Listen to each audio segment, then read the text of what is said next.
बिहार के नीतीश सरकार की तरफ से महत्वाकांक्षी बिहार भूमि सर्वेक्षण की शुरुआत की गई है। लोगों का मानना है कि बिहार में सबसे अधिक हिंसा और हत्या जमीन से जुड़े विवाद में होते हैं। सरकार ने अगले 1 साल में राज्य में जमीन सर्वे का काम पूरा करने का लक्ष्य रखा, जिसमें जमीन की कागजात की छानबीन कर उसका मालिकाना हक तय किया जाएगा, जिससे उस पर कोई विवाद ना हो। बिहार में वर्तमान में कई जिलों में आजादी से पहले का ही जमीन सर्वे रिकॉर्ड उपलब्ध है।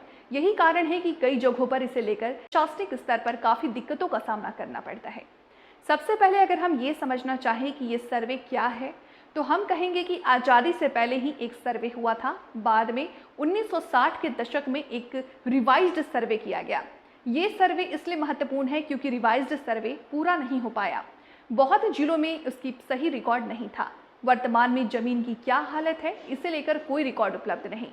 सरकार का रिकॉर्ड ग्रेट ग्रैंडफादर के नाम से चल रही है। इस कारण से खरीद और बिक्री में भी बेहद परेशानी होती है। इस मामले में सरकार की नीयत बिल्कुल सही है। लैंड का रिकॉर्ड अप टू डेट होनी चाहिए। अभी जो लोग हैं उनके नाम पर उसका रिकॉर्ड दर्ज होना चाहिए। अब मैं आपसे चर्चा करती हूँ खतियान क्या है।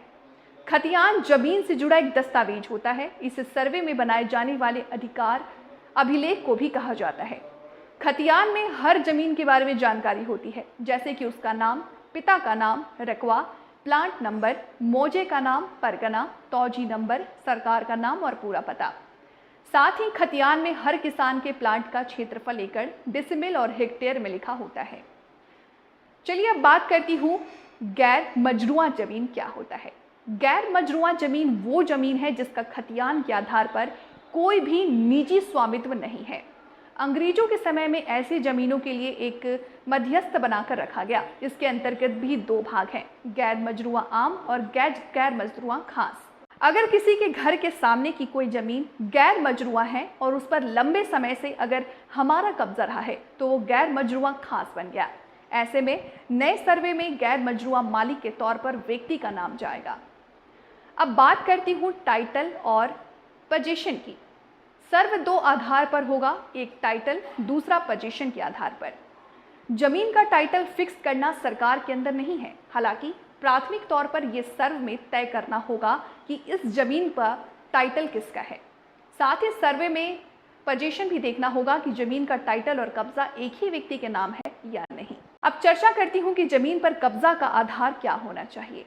जमीन पर अगर किसी व्यक्ति का कब्जा है तो सर्वे में देखा जाएगा कि उसका आधार क्या है। कोई भी जमीन अगर उसके पास आया और उसके ऊपर दावा करता है तो वो खरीदने के बाद आया होगा, या उसे गिफ्ट मिला होगा, या विरासत में उसे मिला होगा। तीनों में से कोई एक माध्यम जमीन पर स्वामित्व के लिए लोगों को दिखाना ही होगा। इसके लिए जरूरी कागजात सर्वे के दौरान पेश करना होगा। दान के माध्यम से मिले जमीन के लिए क्या है प्रावधान?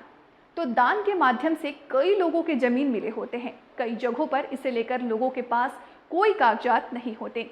ऐसे में दान करने वाले परिवार के पाले में पूरी तरह से मामला चला जाएगा। अगर वो परिवार अपने आप को उस जमीन से अलग कर लेता है, तभी दान में मिले जमीन का स्वामित्व किसी अन्य व्यक्ति को मिल सकता है, अन्यथा उसे जुड़े कागजात दिखाने होंगे। हिंदू लॉ में ओरल का कोई प्रावधान नहीं। अगर डोनर फैमिली बात से हट जाए तो लोगों को समस्या का सामना करना पड़ सकता है। बिहार में बाहर रहने वाले लोग इस सर्वे में कैसे ले सकते हैं हिस्सा? तो आपको बता दें कि वैसे लोग जिनकी जमीन बिहार में है लेकिन वो बिहार में नहीं रहते, उनके लिए फिजिकली उपस्थित होना अनिवार्य नहीं है। सरकार की तरफ से ऑनलाइन और ऑफलाइन दोनों ही ऑप्शन उपलब्ध कराए गए हैं। सरकार ने एक पोर्टल भी बनाया है।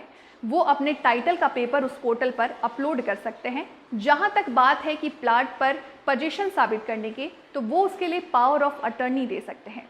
अगर पोजीशन में परेशानी है तो उसे एक बार उस जगह पर जरूर आना होगा। विवादित मुद्दे में लोगों को आना ही होगा, लेकिन अगर जमीन पर कोई विवाद नहीं है तो बिना आए ही इस मुद्दे को पूरा कर सकते हैं। जिनका कागजी बंटवारा नहीं हुआ उनके लिए क्या प्रावधान है? तो जिन लोगों का कागजी बंटवारा नहीं हुआ है, आपसी सहमति से पंचायत से या अन्य माध्यमों से बंटवारा किया गया, तो सरकार ने इसके लिए वंशावली का सिस्टम बनाया है।